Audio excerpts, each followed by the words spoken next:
Hello. और अब बात करते हैं अनुसंधान के स्वरूप की। अनुसंधान क्या है, इसका स्वरूप क्या है, इन प्रश्नों के उत्तर अनुसंधान के उद्देश्यों एवं कार्यों का वर्णन करके उसके बारे में समझ के किया जा सकता है। तो सबसे पहले नज़र डालते हैं अनुसंधान के उद्देश्यों पे, है ना। The aim of research. Research चाहे किसी भी विषय की हो, उसके जो मेन एम होते हैं वो हैं ज्ञान का विकास, समस्याओं का समाधान, अनुत्तरित प्रश्नों के उत्तर खोजना, संबंधों की खोज, तथ्यों की खोज, परंपराओं की जांच एवं वर्तमान में सुधार। इनमें से प्रत्येक का के बारे में एक एक करके जानते हैं। तो सबसे पहली चीज़ है ज्ञान का विकास। मनुष्य का ज्ञान सदैव से अपूर्ण रहा है। उसे ना तो अपने विषय में और ना ही अपने परिवेश एवं दुनिया के विषय में कभी पूरा पूरा ज्ञान प्राप्त हो सका है। अतः अनेक घटनाएं, व्यवहार एवं परिवर्तन जो उसके चारों ओर घटते हैं उसे आश्चर्यजनक लगते हैं। उसमें उन्हें अच्छी तरह जानने की जिज्ञासा उत्पन्न होती है। उन्हें समझने के लिए वह चिंतन करता है, तर्क करता है, परीक्षण एवं अन्वेषण करता है। इन प्रयासों के फलस्वरूप मानव जाति ने नवीन ज्ञान को प्राप्त किया है।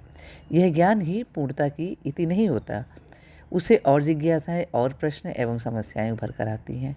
अतः मानव पुनः उन्हें जानने का प्रयास, समझने का प्रयास करता है। अनुसंधान की क्रिया और आगे बढ़ती है। इस प्रकार शोध एवं अध्ययन की यह क्रिया निरंतर चलती रहती है तथा ज्ञान का सतत विकास होता रहता है।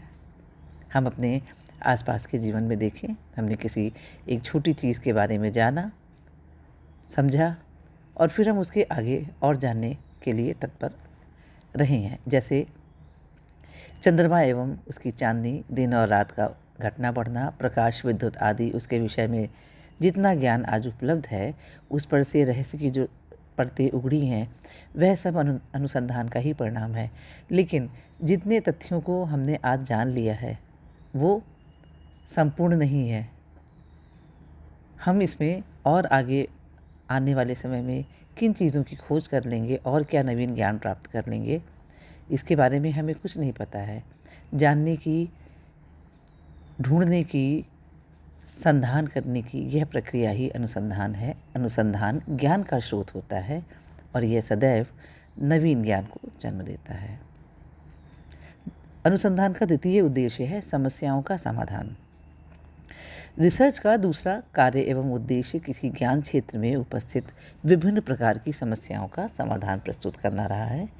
प्रत्येक ज्ञान क्षेत्र में ऐसी अनेक समस्याएं घटती रहती हैं, जैसे बालकों के अवांछनीय व्यवहारों को कैसे बदला जाए, बालकों में सृजनात्मक क्षमता का विकास कैसे किया जाए, सामाजिक मूल्यों का विकास कैसे हो, संस्था को प्रभावशाली कैसे बनाया जाए, छात्रों के अधिगम को सुदृढ़ कैसे बनाया जाए, शिक्षण को प्रभावशाली कैसे बनाएं, तथा इसी प्रकार की अनेक समस्याएं व्यवहार विज्ञान के क्षेत्र में कार्य करने वालों के सामने आती हैं। तब अनुसंधान के माध्यम से इनके समाधान खोजने के प्रयास किए जाते हैं। विगत कुछ दशकों में अनुसंधान का बहुत बड़ा भाग समस्या समाधान पर आधारित रहा है। शिक्षा के क्षेत्र में शिक्षण के प्रतिमानों, मॉडल्स एवं सिद्धांतों, थ्योरीज का विकास, परामर्श एवं मार्गदर्शन के क्षेत्र में विभिन्न काउंसलिंग थ्योरीज का विकास, समाजशास्त्र के क्षेत्र में सामाजिक तनाव संबंधी अध्ययन इसी प्रकार के अनुसंधानों के अंतर्गत आते हैं। इन अनुसंधानों के माध्यम से जो समाधान उपलब्ध हुए हैं उनसे संबंधित विषय भी समृद्धशाली हुआ है। शिक्षा, समाज एवं संस्थाओं का भी विकास हुआ है। इन क्षेत्रों में विभिन्न नीतियों के निर्माण में भी इनसे सहायता मिली है। इस प्रकार अनुसंधान समस्या समाधान का एक प्रभावशाली माध्यम है और रहेगा। अनुसंधान के विभिन्न उद्देश्यों में तीसरे उद्देश्य पर नज़र डालते हैं, जो है अनुत्तरित प्रश्नों के उत्तर खोजना। व्यवहार विज्ञानों के क्षेत्र में ऐसे अनेक प्रश्न सदा ही रहे हैं जिनके उत्तर तब तक उपलब्ध नहीं थे। अतः अनुसंधान के माध्यम से उनके उत्तर खोजने का प्रयास किया जाता रहा है।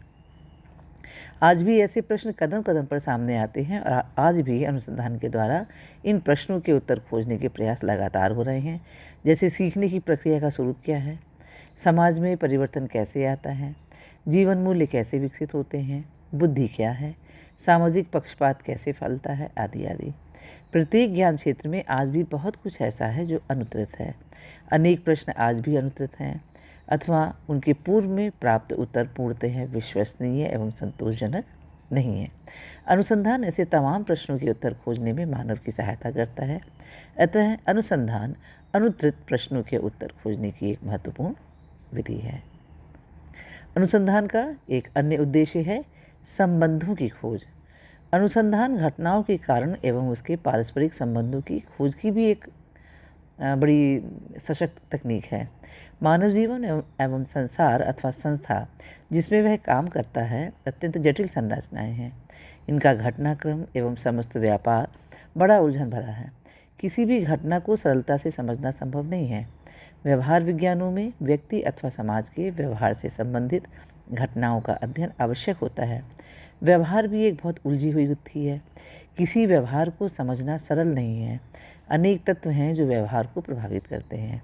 व्यवहार इन विभिन्न कारकों के पारस्परिक संबंधों पर प्रकाश डालना भी अनुसंधान का उद्देश्य होता है।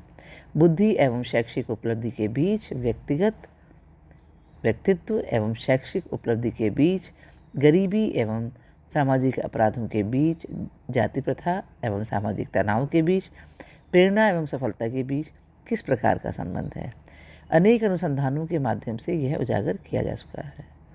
विगत कुछ वर्षों में ऐसे अनेक अनुसंधान हुए हैं जिन्होंने अनेक घटनाओं के पारस्परिक संबंधों की खोज की है।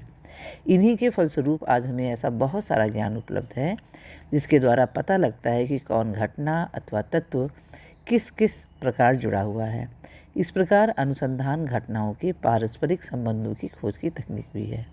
इस प्रकार के अध्ययनों में अन्वेषण के विषय इस प्रकार होते हैं: का तथा खा के बीच किस प्रकार का संबंध है, का किस प्रभावित करता है, खा को क्या का जन्म देता है, आदि आदि। और अब नज़र डालते हैं अनुसंधान के 5वें उद्देश्य पर, जो कि है तथ्यों की खोज। अनुसंधान तथ्यों की खोज करता है। क्या है, कैसा है, इसके कौन कौन से घटक हैं, इस प्रकार का वर्णन मात्र करना भी अनुसंधान का उद्देश्य होता है। किसी घटना के संबंध में लोगों की राय, उनके दृष्टिकोण जानना, किसी विषय में पिछड़े हुए छात्रों की संख्या जानना, किसी संस्था के वातावरण की विशेषताओं पर प्रकाश डालना, किसी वर्ग विशेष के आर्थिक सामाजिक स्तर का वर्णन करना आदि इसी प्रकार के अनुसंधान होते हैं। अनेक परिस्थितियों में घटनाओं का इस प्रकार का वर्णन भी महत्वपूर्ण होता है।